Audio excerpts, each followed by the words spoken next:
7.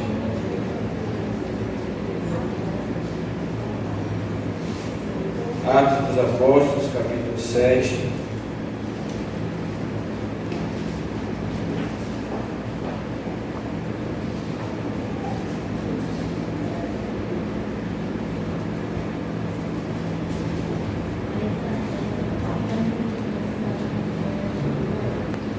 Eu vou ler do versículo 1 até o versículo de número 53.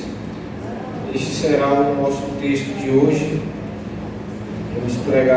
Pretendemos pregá-lo todo. É o sermão de Estevão.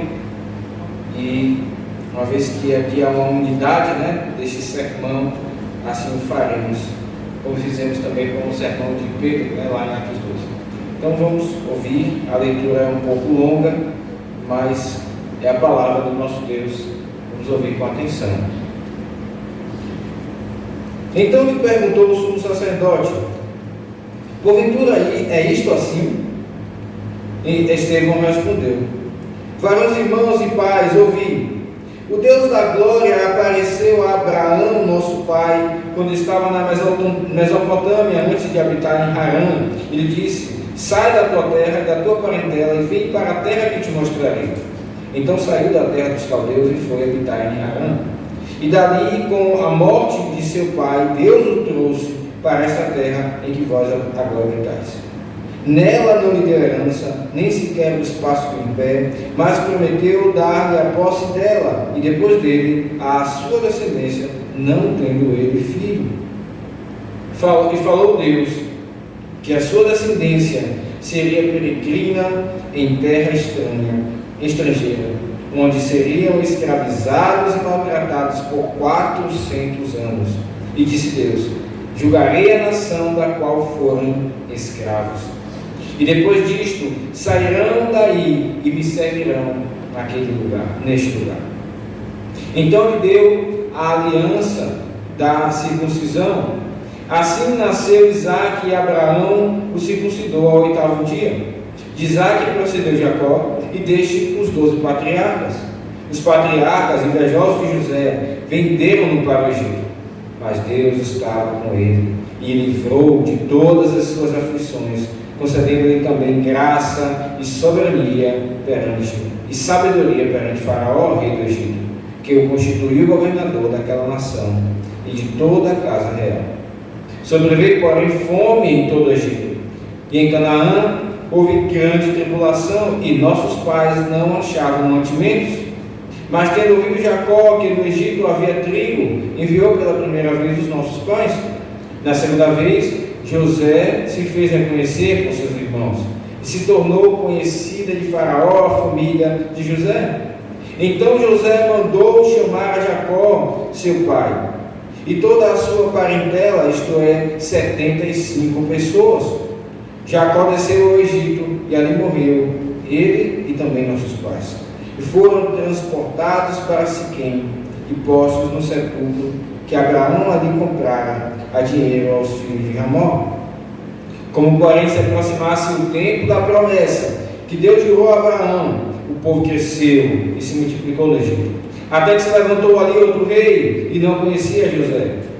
Este outro rei tratou com astúcia a nossa raça, e torturou nossos pais, a ponto de forçá-los a enjeitar seus filhos, para que não sobrevivessem.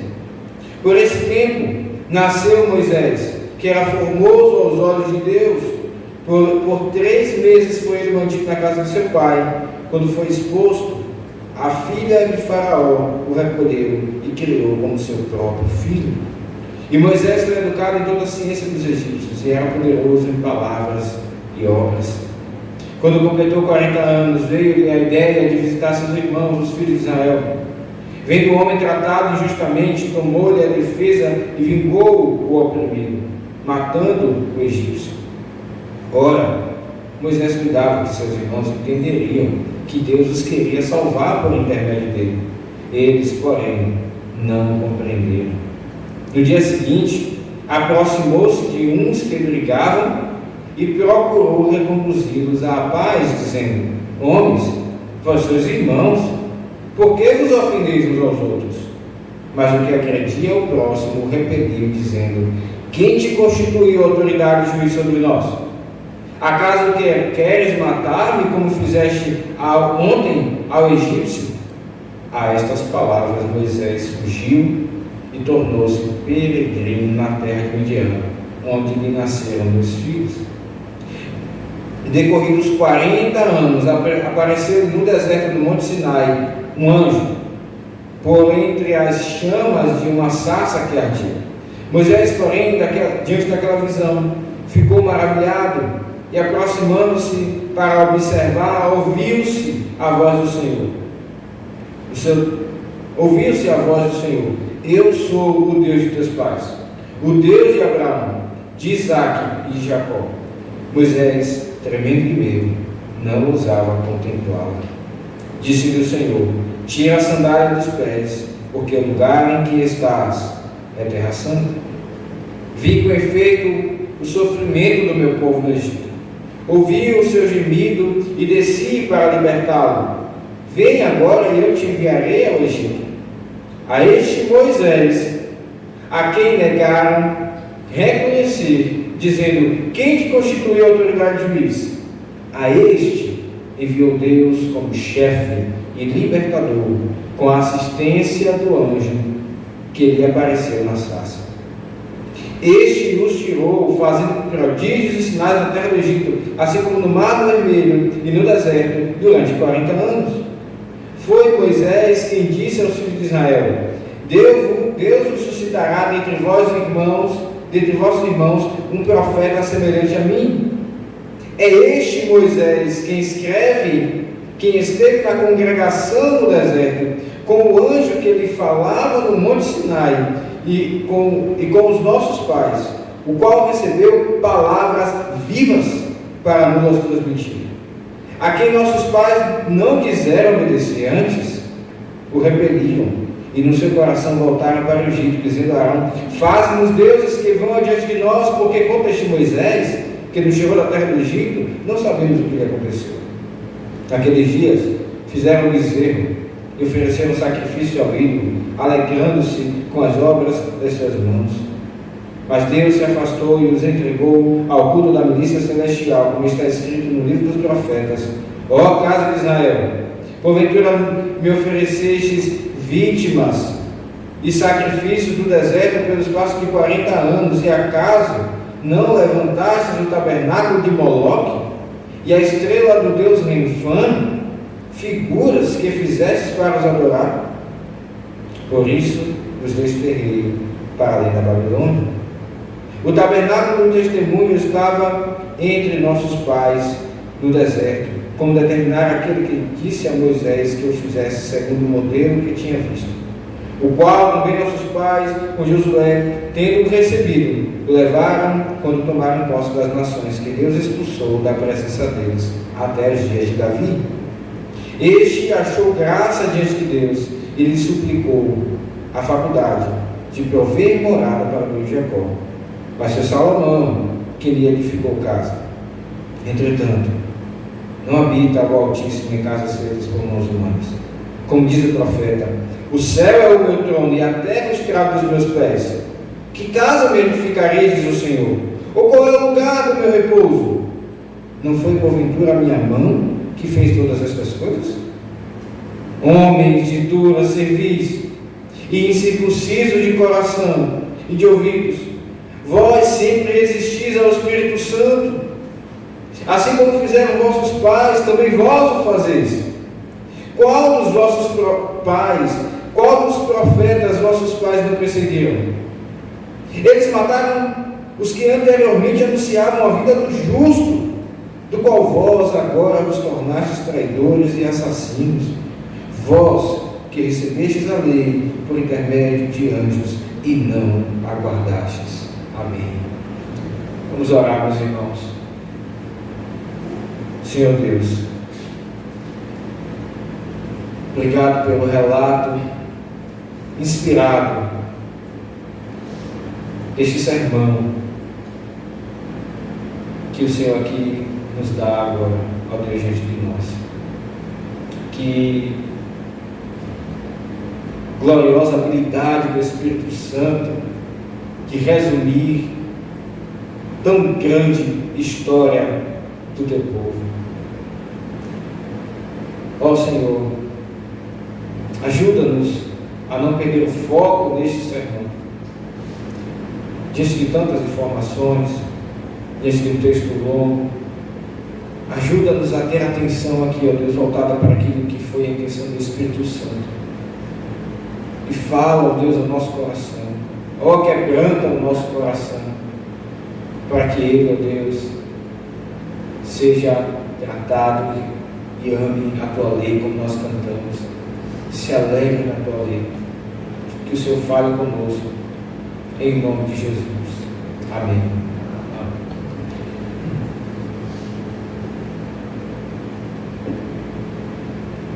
Algumas pessoas olham para este sermão de Estevão e se perguntam o motivo por que um texto tão longo, né? Ora, nós sabemos que tudo aquilo que Estevão aqui contou, relatado, está já escrito no Antigo Testamento. Por que então que o Senhor usou Estevão para falar essas coisas mais uma vez? Por que repeti-las? Será que o Senhor Deus aqui está nos tomando tempo quando poderia usá-lo para uma outra coisa? Ora, irmãos, é bem verdade que não. O Senhor Deus escolheu cada palavra que estaria escrita na sua Bíblia. O apóstolo João mesmo disse que se fosse gastado espaço para registrar tudo aquilo que Jesus fez, não haveria lugar para escrever. Então, semelhantemente, nós podemos aplicar aqui ao que está relatado acerca de Estevão. É bem verdade que o Senhor Deus, então, selecionou aquilo da vida de Estevão e da vida da igreja que deveria ser relatado. Então, por que, mais uma vez minha pergunta, por que um relato tão longo? É muito interessante, irmãos, porque quando nós lembramos do último sermão, Estevão está sentado diante de um sinédrio, e o sinédrio era exatamente o tribunal feito pelas autoridades daquele tempo, dos judeus. Então Estevão está sendo julgado, e ele está sendo acusado. Se vocês olharem no final do capítulo 6, ele foi acusado no verso 11: temos ouvido este homem proferir blasfêmias contra Moisés e contra Deus. Então Estevão está sendo acusado de blasfêmia, ou seja, de negar a Deus, a Moisés. E no verso de número 14 também diz: porque temos ouvido dizer que esse Jesus Nazareno destruirá este lugar e mudará os costumes que Moisés lhe deu. Este homem, no verso 13, este homem não cessa de falar contra o lugar santo e contra a lei. Então, basicamente aqui 4 são as acusações contra Estevão. Ele está proferindo blasfêmias contra Deus, contra Moisés, contra a lei, contra o lugar santo. Estevão está ali sendo julgado diante daqueles que têm toda a autoridade. E então, aos olhos humanos, ele é uma mera pessoa que está ali como um animal que está apenas cozinhando e vai chegar, que está apenas sendo acuado e vai chegar a sua hora de morrer. Todavia, quando nós olhamos através pela lente da Escritura, o que nós vemos aqui é o oposto. Deus está julgando essas autoridades. Este é o tribunal divino e este é o cenário que Deus quer que nós enxerguemos. Aqui, quando Pedro ele começa o seu discurso, Deus inclusive nos mostra a sua misericórdia e a sua paciência. Porque o que Pedro faz, meus irmãos, é exatamente pegar essas 4 acusações e mostrar como não somente ele, não somente os apóstolos e não somente Cristo, mas todo o povo, eles não negam a Deus, eles não negam Moisés, eles não negam a lei, eles não negam o lugar santo, que é o templo. Pelo contrário. Então Estevão, na verdade Deus através dele, está aqui julgando essas autoridades que não entenderam ainda nada acerca dessas coisas. E no final, ele profere uma sentença, Deus através dele. No verso 51, ele diz: homens de dura serviço. Então perceba que ironia. Estevão aqui, um homem firme, de fato, como diz o capítulo 6, verso 8, cheio de graça e de poder, cheio do Espírito Santo, está aqui sendo instrumento de Deus para julgar essas autoridades que se achavam no poder de tirar inclusive a própria vida dele, como fizeram com o Senhor Jesus.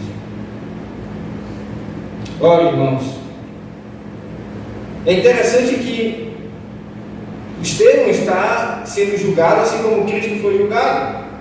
E, por um lado, Cristo ele ficou calado.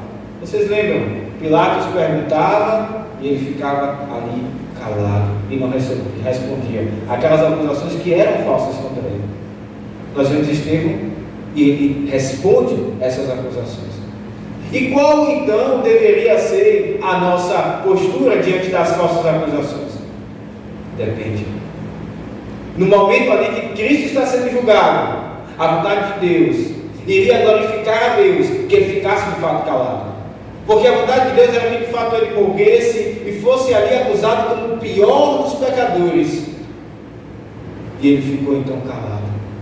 Mas Estevão, através dele, Deus está julgando os judeus. E como uma última vez que Deus ele se volta para os judeus aqui de uma forma mais detida, então Deus agora profere estas palavras aos judeus, como dizendo: basta, vocês negaram. Esta aqui é a sentença de vocês. Então aqui está o motivo de Estevão falar. E nós aprendemos quando somos aqui injustiçados: nos defender ou ficar calado? Depende. Se isso irá glorificar ao Senhor, e obviamente devemos analisar a situação. Se isso irá mostrar a santidade de Deus, então falemos. Mas se isso irá trazer só problemas, então nos calaremos como Cristo ficou calado. O fato é, irmãos, é que Deus aqui então agora irá julgar essas autoridades. E a divisão que temos aqui é exatamente a que já foi dada com relação à acusação contra Estevão. Ele profere aqui em primeiro lugar então que o seu julgamento, Deus está julgando as autoridades. Vamos aqui ver em primeiro lugar isso do verso, a maior parte do texto, do verso 1 até o 50, e também do verso 51 ao 53, a sentença divina. Então volte os seus olhos para o verso de número 1. Nós não vamos ler mais uma vez o texto completamente, algumas partes deles apenas. E aqui nós vemos que Estevão começa a se defender. E, em primeiro lugar, ele mostra que ele não proferiu blasfêmias contra Deus. Ele diz: varões irmãos e pais, ouvi, o Deus da glória apareceu a Abraão. Estevão então lembra, inclusive do Salmo 29, onde ele diz: tributai ao Deus da glória, tributai a sua glória e força, aquele que tem a sua voz que troveja nos céus. É isso que diz lá no Salmo de número 29. E Estevão ele cita esta parte. No verso de número 3 diz: ouve-se a voz do Senhor sobre as águas, troveja o Deus da glória, o Senhor está sobre as muitas águas. E o Salmo 29 é um salmo que nos mostra como o Senhor, que é o Criador de todas as coisas, de uma forma gloriosa e majestosa, ele manifesta o seu poder. Não somente ele criou, e aqui está o detalhe, mas ele continua mantendo tudo aquilo que você vê ao seu redor. O sol, que agora nessa época do ano começou a ficar mais quente, e nós começamos a sentir o calor aqui do Amazonas, é o Deus da glória que está fazendo o sol manifestar a sua força. E você consegue ainda perceber isso? Ou você apenas olha para essas coisas como coisas corriqueiras, como se fossem coisas que se mantêm por si só? Um dia como diz o Salmo 19, né? Um dia começa e termina, e você nem consegue perceber a beleza de Deus, a manifestação de Deus. Cada segundo é Ele manifestando a sua glória. É este Deus que Estevão aqui começa mencionando, e perceba como ele não está blasfemando contra Deus. Pelo contrário, ele está reconhecendo o Deus que é o único Deus, de fato. Mais do que isso, ele reconhece que este Deus é o Deus que formou o povo a partir de Abraão. O Deus da glória apareceu a Abraão, nosso pai. O Deus que reina é o Deus que formou, é o mesmo Deus que formou o nosso povo. Então Estevão mais uma vez está mostrando nós, eu não estou negando a Deus. Ele é o Deus que criou, e Ele é o Deus que formou o povo a partir de Abraão. E Ele deu também Isaque e depois Jacó. E é interessante que diz no verso 8: então Ele deu a aliança da circuncisão. Assim nasceu Isaque, e Abraão circuncidou ao 8º dia. Então Abraão recebeu a aliança de Deus, e como um ato de fé, ele circuncidou seu filho Isaque. E Isaque então circuncidou os seus outros filhos. Isso nos lembra, irmãos, que eles então receberam a marca da aliança, que os fazia parte do povo de Deus. E nós sabemos que esta marca foi substituída hoje pelo batismo. Todo aquele que recebe o batismo recebe o sinal de fazer parte do povo de Deus. Mas o que nós vemos, irmãos, é que, embora tenham sido circuncidados, eles perseguiram José. Eles quebraram esta aliança. Diz no verso 9: os patriarcas invejosos de José venderam-no para o Egito. É equivalente aqui a enxergar que crentes, poderemos assim dizer, fizeram isso. Invejosos, movidos de inveja, eles venderam José. É bem verdade, já tivemos a oportunidade de mostrar que José ele provocava seus irmãos. Ele sonhava, e ele iria, a forma como ele fazia ao contar o sonho, era uma forma que despertava inveja dos seus irmãos. Ele fazia de propósito. Deus estava revelando que iria usá-lo para salvar o seu povo, mas José se aproveitava disso. Todavia, ainda assim, isso não justificava que ele fosse vendido como escravo. E o fato é que os seus irmãos, que eram membros da aliança, o venderam. Ora, meus irmãos, quando nós olhamos para José, nós vemos aqui uma semelhança com Cristo. E perceba, nós não podemos perder aqui o foco. A ideia de Estevão não é meramente contar a história novamente. Isso já está relatado no Antigo Testamento. Podemos ler. A ideia de Estevão, ele é bem cirúrgico. O Espírito Santo, na verdade, através de Estevão, está nos conduzindo aqui. E é exatamente por isso que ele escolhe determinadas partes da história e ele não fala outras partes. Então, por que ele aqui põe a figura de José? Porque embora José tenha provocado seus irmãos, mostrando ali o sonho que Deus estava dando a ele, mostrando que ele era um escolhido, nós lembramos de Cristo, que de fato falava aos fariseus, dizia que ele era o escolhido, e que nós vemos é que os fariseus trataram a Cristo muito pior do que trataram José.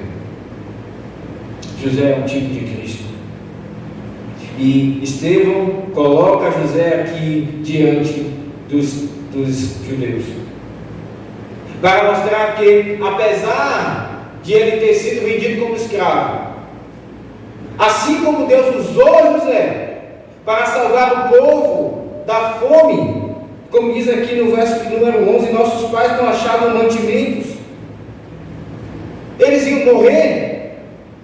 De onde viria o Cristo? Jesus é da tribo de Judá. Judá era filho de Jacó. E Jacó estava ali com a sua família no deserto. Então Deus, já sabendo disso, enviou José para o Egito. E ele salvou o povo. Através de José, Deus salvou o seu povo. Mas Cristo é muito maior do que José. Ele foi muito mais maltratado. Ele é que estava sendo ali manifestado através de José. E é exatamente isso que Estevão está colocando aqui diante daqueles judeus. Vocês deveriam olhar para Jesus e lembrar de José.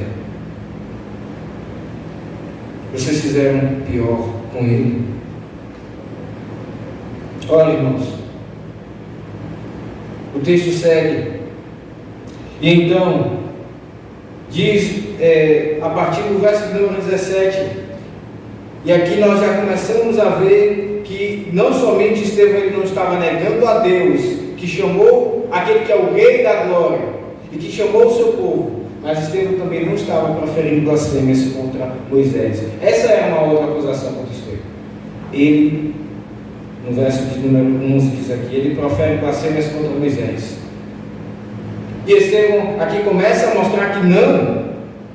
No verso 17 diz: como porém se aproximasse o tempo da promessa, que Deus jurou a Abraão, o povo cresceu e se multiplicou no Egito.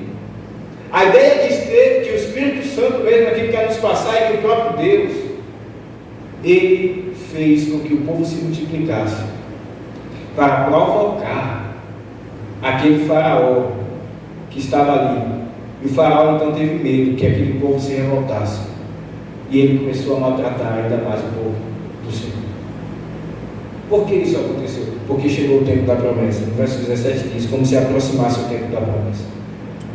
Deus disse a Abraão que 400 anos eles seriam escravizados. E chegou os 400 anos. Isso nos mostra, irmãos, uma lição importante. Como a igreja, quando a igreja sofre, não é meramente pela maldade dos ímpios. Sim, eles têm a sua culpa, mas é pela soberania de Deus. Assim como Deus agiu através de Faraó, Ele ainda age através de homens ímpios hoje, disciplinando e cuidando do seu povo. Mas no final das contas Ele mostra a sua glória, como Ele fez abrindo o Mar Vermelho, como Ele fez mostrando ali através das 10 pragas, que de fato era o rei de toda a terra, não era Faraó. Eles se dobraram diante de Deus.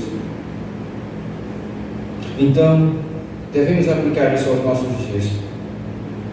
Nós vemos homens maus governando sobre nós. E às vezes a sensação que temos é que estamos abandonados por Deus. Mas Deus, Ele continua cuidando do seu povo. Ele é que aperta o seu povo, por assim dizer. Ele é o Deus soberano, porque chega o tempo de fazer a sua vontade. Assim aconteceu aqui. Então Deus provocou o rei do Egito, quando chegou o tempo da promessa, e ele então preparou Moisés. Aqui Estevão mostra mais uma vez uma outra figura, Moisés. O rei do Egito mandou que o povo matasse os seus filhos, rejeitasse os seus filhos, diz no verso número 18. Ele esforçou a enjeitar seus filhos, mas foi exatamente nesse contexto, irmãos, que Deus preservou Moisés. No verso 20, por esse tempo nasceu Moisés, que era formoso aos olhos de Deus. A ideia aqui é que Deus ele tinha um amor especial por Moisés. Então ele guardou Moisés. Moisés foi preparado na ciência dos egípcios. Ele era poderoso em palavras. É até interessante porque quando Deus chama Moisés, ele diz: olha, eu sou pesado de língua. Vocês lembram que Moisés disse isso a Deus? Mande outro. Mas Moisés falava muito bem, diz o texto aqui, que ele era poderoso em palavras. Então, na verdade, Moisés temia, ele precisava ainda confiar mais em Deus. E Deus o prova, Deus o prepara. E ele o usa. Mas Cristo era muito mais poderoso em palavras do que Moisés. Vocês lembram quando ele pequeno estava e ele discutia no templo com os mestres da lei? As pessoas ouviam e diziam: nunca ninguém jamais falou como ele.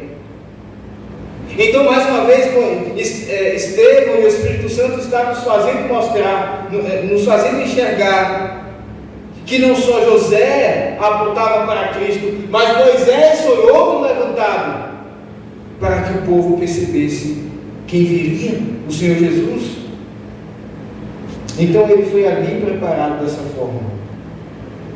Quando completou 40 anos, no verso 23 diz: veio ainda a ideia de visitar seus irmãos, os filhos de Israel. Ele viu um homem vendo um homem tratado injustamente, tomou-lhe a defesa e vingou o oprimido, matando o egípcio. Moisés, ele sabia que Deus iria usá-lo para salvar o povo. E ele viu um egípcio maltratando um judeu. E a cena ali é que o egípcio estava, a qualquer momento, ele iria matar aquele que era do povo de Deus. E então Moisés, por amor a ele mata esse egípcio. Alguns vão dizer, que Moisés não deveria ter feito isso, que ele poderia ter resolvido de outra forma, que ele errou, talvez por isso Deus o mandou, ele fugiu, enfim. O fato, irmãos, é que, sendo errado ou não, Moisés, ele se assemelha a José, porque ele pensava, a ideia dele, diz o verso 24, vem do homem tratado injustamente. Verso 25, ora Moisés explicava que seus irmãos entenderiam que Deus o queria salvar por intermédio dele, eles porém não compreenderam. Assim como Deus estava levantando José para salvar a sua família, Deus levantou Moisés. Então veja mais uma vez aqui o paralelo. É interessante isso, porque nós podemos ver várias histórias na Escritura, são vários personagens, mas nós também podemos olhar para a Escritura como uma história só. E aqui o Espírito Santo está nos fazendo, como que dando um zoom, se afastando de uma cena só e nos mostrando uma visão muito mais panorâmica. Ele está nos mostrando que, embora há várias histórias relatadas na Escritura, existem uma só. Personagens diferentes, mas um propósito de Deus. Aqui está a semelhança entre José e Moisés. Qual a semelhança? Eles foram rejeitados por pessoas do próprio povo. Aqueles que deveriam ficar do lado deles, amá-los, eram justamente aqueles que estavam, eles venderam José, e eles se voltaram contra Moisés. No outro dia Moisés viu dois irmãos brigando, ele diz: homens, seus irmãos, por que vos ofendeis uns aos outros? E o que Moisés recebe é um tratamento oposto ao seu amor. Ele diz: vocês querem, quem te constituiu? Eles diziam a Moisés: autoridade juiz sobre nós. Queres matar-me como fizeste ontem ao egípcio? Então, a semelhança entre José e Moisés era de alguém que Deus levantou, mas o próprio povo de Deus estava negando esse enviado de Deus. Olha, irmãos, Moisés, então, na terra de Midian, diz o verso 29, a estas palavras Moisés fugiu e tornou-se peregrino na terra de Midian, onde lhe nasceram 2 filhos. Aqui Deus trata o coração de Moisés, e era necessário de fato Moisés ser tratado. E Moisés, ele se identifica com o povo. Se nós olharmos para o verso número 6, aqui tem a fala de Deus a Abraão. E falou Deus que a sua descendência seria peregrina em terra estranha. E quando Moisés está foragido lá em Midian, ele coloca o nome do seu filho de Gerson, que significa sou peregrino em terra estranha. E nós então aqui devemos perceber como Moisés, ele encarnou, por assim dizer, a história do seu povo. Moisés se identificou com o seu povo a ponto de colocar o nome de seu filho, Gerson, e dizer: eu sou peregrino em terra estranha como o povo de Deus. Aqui estava Deus tratando Moisés e preparando para salvar o seu povo. Mas, meus irmãos, Moisés é muito maior do que Cristo. Aliás, Cristo é muito maior do que Moisés.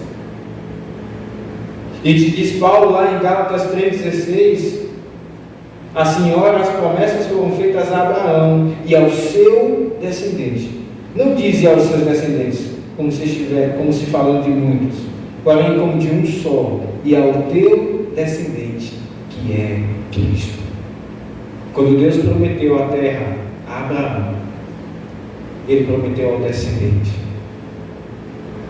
Isso nos lembra inclusive da promessa lá em Gênesis 3,15, que viria o descendente da mulher e pisaria a cabeça da serpente.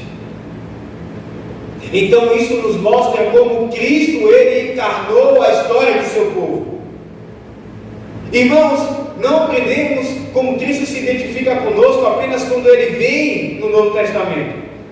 Desde o Antigo Testamento já era anunciado alguém que iria tomar o lugar de seu povo.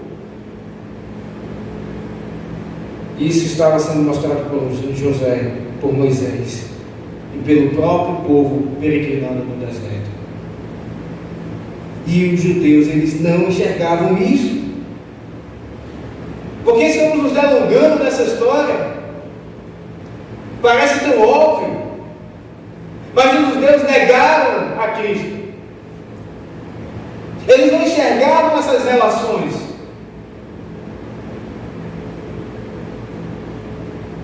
Mas aqui vemos que Deus se identificou, que Jesus se identificou com o seu povo, como Moisés o fez. E Deus então chamou Moisés, a partir do verso 30 nós vemos isso. Deus chama Moisés e diz: Moisés, eu vou te enviar. No verso 34 ele diz: vem agora e eu te enviarei ao Egito. E aqui então Estevão ele para de narrar de uma forma mais detalhada os fatos. E perceba como o verso 35 Estevão diz: a este Moisés, agora se dirigindo àqueles judeus que estavam ali, a este Moisés, a quem negaram reconhecer, dizendo: quem te constituiu autoridade e juiz? A este enviou Deus como chefe e libertador, com a assistência do anjo que lhe apareceu na sarça. Aqueles homens que viram a que Moisés estava ali tentando apaziguar aquela briga, eles disseram: quem te constituiu sobre nós? Juiz. Estevão aqui está nos falando, Espírito Santo através dele. A este foi quem Deus enviou, e ele fez chefe e libertador. A este. Ora, meus irmãos, foi exatamente isto que Moisés, negado pelo povo, foi constituído por Deus. E mais uma vez nós lembramos de Cristo. Lá em Atos 5:31, Pedro disse às autoridades judaicas: o Deus de nossos pais ressuscitou a Jesus, a quem vós matastes, pendurando, no verso 30 ele diz isso, pendurando no madeiro, verso 31. Deus, porém, com sua destra, o exaltou a príncipe e salvador. A príncipe, que era uma autoridade, um chefe, e o libertador, que é aquele que salva. Que ironia! Aquele que foi negado pelo povo, foi quem Deus levantou. E é exatamente aquilo que Cristo fez. Aqueles judeus estavam negando a Cristo. Eles inclusive tinham crucificado o Senhor Jesus. Eles diziam, ele diz blasfêmias. Cristo mostrava como ele era Deus com o Pai. Mas eles diziam de Cristo que eles estavam blasfemando. Eles não reconheciam Cristo como de fato uma autoridade. Mas foi esse que Deus o exaltou. Cristo não somente foi ressurreto, mas ele ascendeu aos céus. E agora está à destra de Deus. Ele reina. Ele de fato é chefe e libertador do povo. Todavia, eles não enxergavam dessa maneira. Mas uma semelhança que vemos aqui é que, assim como Moisés fez prodígios e sinais, foi exatamente isso que Cristo fez.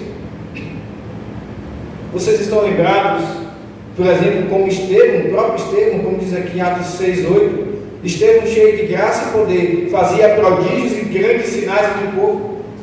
Esses sinais que eram os milagres.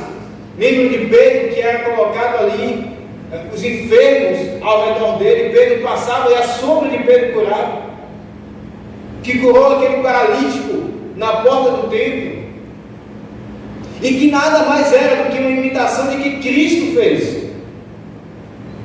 Então Moisés fez sinais e prodígios no Egito, mas ele era somente uma figura do Senhor Jesus que viria fazer muitos milagres.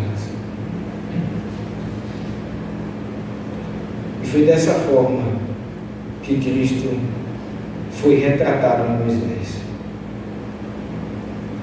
Nós vemos também que o próprio Moisés testificou de Cristo. No verso número 37 diz: foi Moisés quem disse aos filhos de Israel: Deus os suscitará entre vós irmãos, entre vossos irmãos, um profeta semelhante a mim.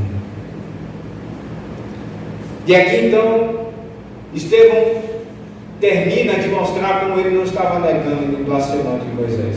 Ele não estava blasfemando contra Deus. Ele não estava blasfemando contra Moisés. E agora ele passa a mostrar como ele também não estava blasfemando contra a lei. Diz no verso 38: é este Moisés quem esteve na congregação no deserto. E mais uma vez ele mostra aqui, né? É este Moisés, mais uma vez se referindo Moisés, aqueles que vocês dizem conhecer. Ele estava na congregação no deserto. E é interessante, irmãos, que a palavra aqui congregação, ela é a mesma que dá origem à palavra igreja, eclesia. Então, da mesma maneira como Moisés estava ali entre o povo do deserto, na congregação, igreja, Cristo, ele passou a estar no meio da congregação da igreja, desde os apóstolos. A igreja, embora ela foi inaugurada aqui no Antigo Testamento, na verdade, nós sabemos que existia um só povo. Ela foi começada desde o Antigo Testamento. E Cristo então está no meio do seu povo. É isso que diz um dos Salmos, o Salmo 22, quando ele diz: cantarei no meio do teu povo hinos ao Senhor. Parafraseando aqui esse Salmo. Cristo então está em nosso meio. Ele não estava apenas na igreja ali com os apóstolos, ele ainda continua em nosso meio, através do seu Espírito. Foi esse mesmo Moisés, então, que estava ali na congregação, que recebeu a lei. E o verso 38 diz: o qual recebeu palavras vivas para nos transmitir. E aqui está, mais uma vez, Estevão tentando falar com aquelas autoridades judaicas. Porque Cristo, ele veio lá no Sermão do Monte e disse: vocês ouviram os antigos, eu porém vos digo. E o que Cristo fez foi exatamente corrigir a interpretação da lei que aquelas autoridades judaicas tinham. Eles transformaram a lei de Deus em algo meramente externo, em obediência meramente externa. Os seus corações estavam longe de Deus. Eles davam o dízimo do coentro, o dízimo do cominho e de tantas outras coisas. Eles eram exímios na obediência externa, mas eles não enxergavam que, na verdade, esta lei era muito mais do que externa. São palavras vivas. Isto que Moisés recebeu de Deus, palavras vivas. E aqui nós, irmãos, vemos como não faz sentido aquela ideia de que a salvação no Antigo Testamento era pelas obras. Porque desde o Antigo Testamento a lei ela foi dada não para salvar, ela foi dada para ser vivida no coração. Eram palavras não mortas, mas palavras vivas. Eles tinham a comunhão com Deus que entregou a sua lei. Era uma lei de amor. Cada mandamento é uma forma de Deus expressar o seu amor e o seu caráter a nós. E à medida que nós obedecemos a lei de Deus, nós vamos nos fazendo semelhantes a Ele. Aqueles fariseus, eles não entendiam isso. Eles transformaram o que é ser do povo de Deus numa coisa meramente externa. Estevão está aqui mostrando: eu não estou blasfemando da lei. Vocês estão dizendo que eu estou negando a lei, mas vocês é que negam a lei. Porque a lei são palavras vivas e vocês olham para ela como palavras mortas. E aqui nós aprendemos, irmãos, que para de fato termos uma vida com Deus, não basta meramente nós criarmos uma imagem nossa de crente e achar que isto apenas basta, ter uma obediência externa.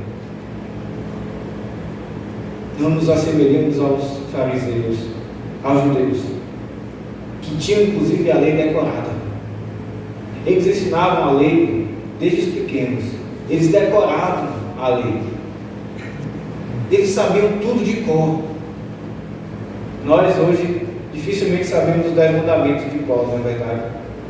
Mas eles sabiam não somente os 10 mandamentos, eles sabiam a lei, eles decoravam a lei.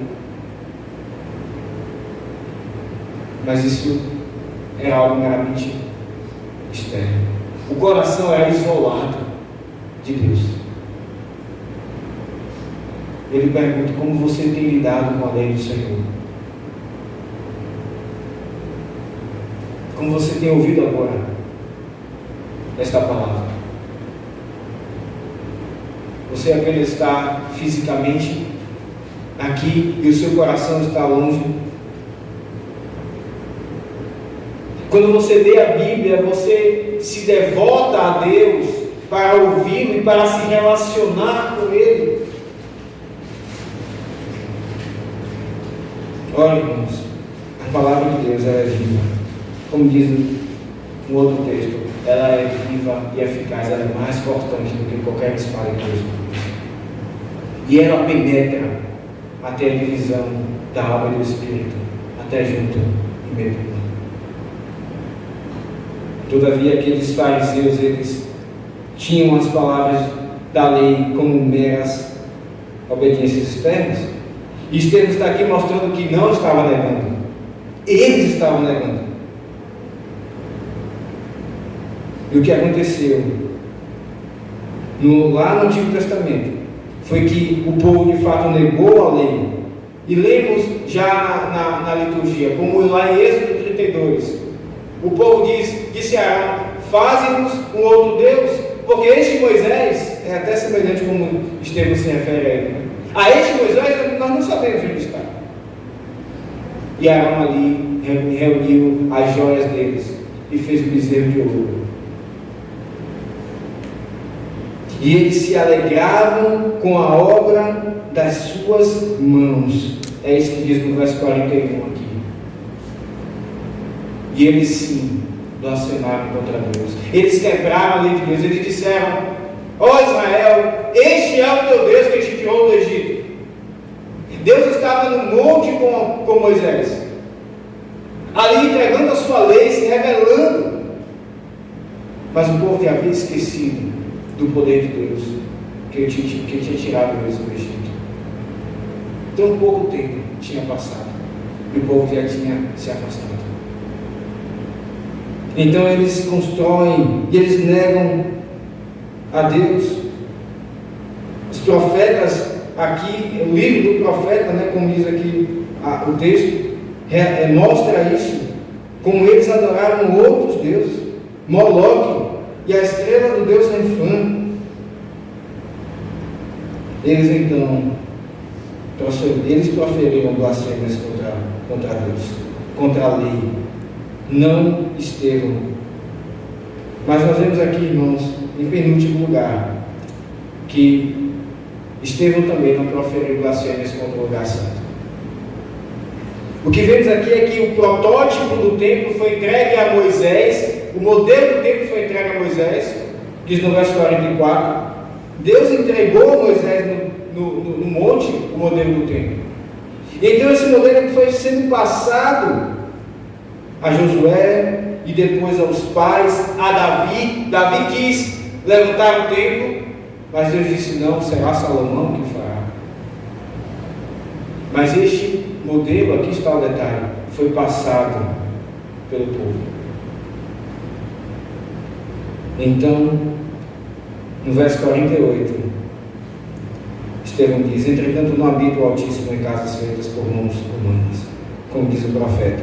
O céu é o meu trono, e a terra o estrado dos meus pés. Que casa me edificarei, diz o Senhor? Ou qual é o lugar do meu repouso? Não foi porventura a minha mão que fez todas estas coisas?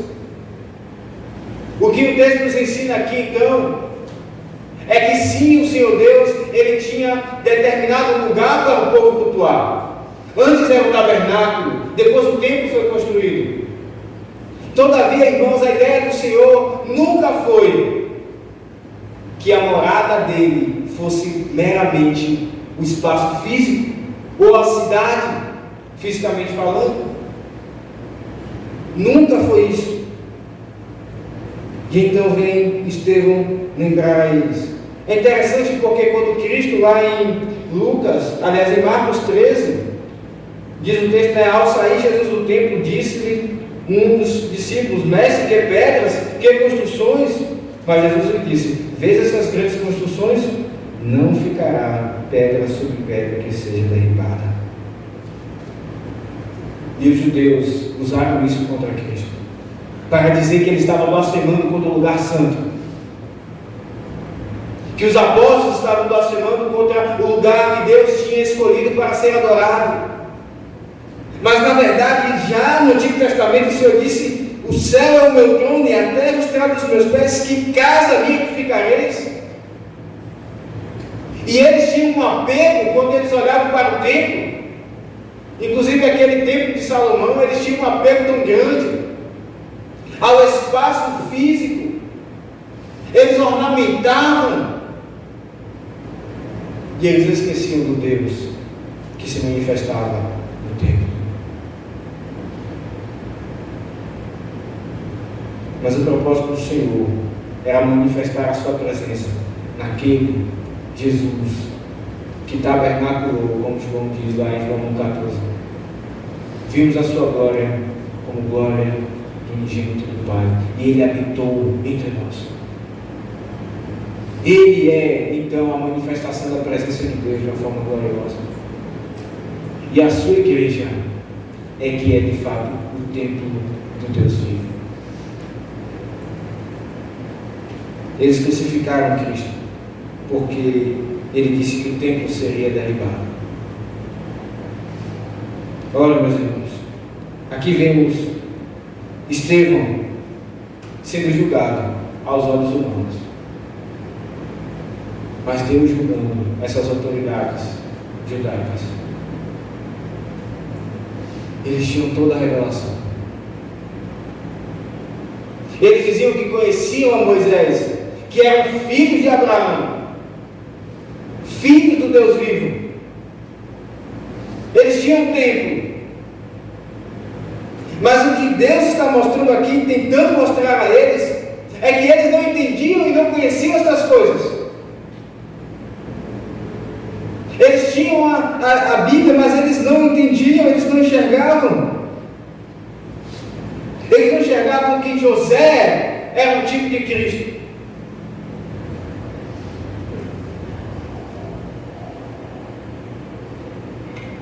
Eles não enxergavam que Moisés era um tipo de Cristo. O que Deus estava fazendo, irmãos, através de Estevão, era mostrar aos judeus como eles se vangloriavam daquilo que eles não conheciam. E como nós devemos tomar esta palavra, irmãos. Nós temos a Bíblia. Nós ouvimos falar várias vezes de José, de Moisés, de Abraão. Mas no seu coração, tu tens vivido então a lei de Deus? Tem isso sido a tua vida? Essas coisas não são meras informações para você, mas você encarna essas palavras. O que vemos então é que uma vez que Deus falou essas coisas, Ele profere então a sentença a esses homens. Estevão certamente via a ira e a raiva no coração daqueles homens, no rosto deles. E a sentença divina através de Estevão é: homens de dura cerviz, incircuncisos de coração e de ouvidos. Então o coração deles não recebia essas palavras. Ora, irmãos, como deveríamos sonar os nossos corações? Como você tem ouvido o sermão? Tristemente nós vemos que muitos hoje não querem ouvir a palavra. Não é à toa que temos poucos aqui. Tristemente vemos que muitos hoje querem ser entretidos,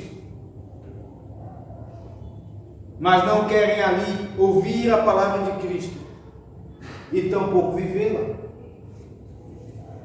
Que descansam em fazer parte da igreja, mas ora, esses homens eram parte do povo. Eles eram sacerdotes. Eles podiam ensinar ali o Antigo Testamento a muitos de nós aqui. Muitas informações eles tinham. Meus irmãos, não descansemos em ser membros da igreja. Como tem sido a tua vida diária de devoção a Deus? Como tem sido? Reflita sobre isso. O que Estevão então aqui acusa esses homens é de eles serem incircuncisos, ou seja, eles não eram convertidos de coração. E Pedro então Estevão diz: vós sempre resistis ao Espírito Santo. Eles resistiam a Deus no Antigo Testamento. O Espírito Santo veio quando Cristo então ascendeu aos céus. E ele estava agindo através dos apóstolos. E eles estavam então resistindo ao Espírito que estava falando. Nós já vimos aqui várias ocasiões em que aquilo que Pedro sofreu, os apóstolos sofreram. Obrigado. Aquilo que Pedro sofreu, os apóstolos sofreram, foi exatamente aquilo que Cristo sofreu. O Espírito estava falando, mas eles resistiam ao Espírito. Estevão diz: assim como fizeram nossos pais, vós também o fazeis. Vocês lembram dos irmãos de José? Que venderam ele? Aqueles que deveriam proteger José foram os que venderam. Vocês lembram daqueles que estavam brigando e Moisés tentou apartar? E eles responderam Moisés de forma áspera. Vocês lembram de todos aqueles que maltrataram Elias e tantos outros do povo? Aqueles que deveriam ouvir os profetas e os enviados de Deus foram aqueles que maltrataram. E é isso que Deus está dizendo: assim como vossos pais fizeram, também vós o fazeis. Eles fizeram com Cristo, com os apóstolos, e eles estão aqui prestes a fazer o mesmo com Estevão. E é isso que Estevão pergunta: qual dos profetas vossos pais não perseguiram? Eles mataram os que anteriormente anunciaram a vida do justo, do qual vós agora vos tornastes traidores e assassinos. Vós recebestes a lei por ministério de anjos, e não a guardastes. Estevão diz: vocês que não guardam a lei. Não sou eu que não guardo a lei. Ora, meus irmãos, aqui está então a sentença de Estevão. Na verdade, a sentença divina. E que sermão então duro é este da parte de Deus, não somente para aqueles homens, mas para nós também hoje. Eu quero finalizar com o texto de Isaías,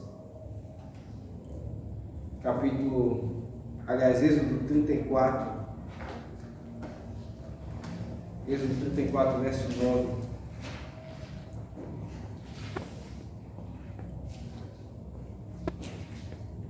Onde aqui vemos Moisés falando com Deus depois que o povo fez o bezerro. E diz Moisés: Senhor, se agora achei graça aos teus olhos, segue em nosso meio conosco, porque este povo é de dura serviço. Perdoa a nossa iniquidade e o nosso pecado, e toma-nos por tua herança. Vemos Moisés intercedendo pelo povo. Mas Moisés não achou graça diante de Deus por causa de si mesmo. Moisés era um pecador. Cristo, então, é aquele que tem graça de si mesmo, e Ele intercede por nós. Foi Ele que orou na cruz: Pai, perdoa-os porque eles não sabem o que fazem. Então, se você ouviu este sermão, que ainda que pela dificuldade e debilidade como foi pregado, mas acredito que o Senhor Deus aqui falou, e você tem percebido como você tem lidado de uma forma mecânica com a lei de Deus. Ora, meus irmãos, nos arrependamos, porque Cristo, Ele intercedeu por nós na cruz. Ele viveu toda a lei para que nós pudéssemos nos arrepender. E quando nós somos achados como aqueles que são hipócritas e fariseus, nós podemos nos arrepender e obedecer a lei de coração. Por isso, paremos de aparentarmos ser algo que nós não somos, e sejamos de coração, vivamos a lei de Deus, e não como esses homens que aqui estão a ponto de matar Estevão. Eles eram do povo, eram sacerdotes, deveriam ser o exemplo, mas devemos ver no próximo sermão como eles apedrejaram Estevão. Eles diziam guardar a lei, mas o sexto mandamento diz: não assassinarás, e o que eles vão fazer é assassinar Estevão, a sangue frio, a pedras, até que ele morra. Que o Senhor Deus nos abençoe e nos livre de viver a lei de Deus e a vida cristã de uma forma mecânica, que possamos fazer assim como viveram Estevão e os outros apóstolos, de uma forma piedosa, verdadeiramente. Amém. Amém. Vamos orar, irmãos.